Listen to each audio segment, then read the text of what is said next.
नमस्ते नमस्कार दोस्तों, जैसे कि आज मेरे फिर से नई वीडियो में आप लोग को स्वागत है रॉयल टेक्निकल ब्लॉग में। चैनल पहली बार आए तो चैनल को सब्सक्राइब कर लें। हमारे चैनल पर भोजपुरी मकई का खबर सबसे पहले आपको मिलेगा।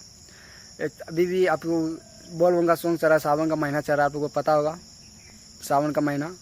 अब इंस्टाग्राम पे एक गाना है 4 या 5 साल से पहले, झूम कांवरिया के पवन से गाना भी इंस्टाग्राम पे में 4 नंबर पर आप लोग ट्रेंड कर रहा है। आप लोग को कहीं चलते हुए वीडियो में पोस्टर दिख जाएगा, नहीं तो आप इंस्टाग्राम पे जाइए, रील में सेक्शन में वहाँ पे जाइए, वहाँ दिख जाएगा आपको सेक्शन 4 नंबर पे आपको ट्रेंड करा है।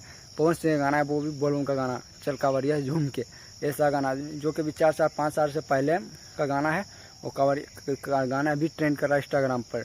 यह होता है पावर स्टार का पावर, और अभी भी उसका पावर जल ही रहा है।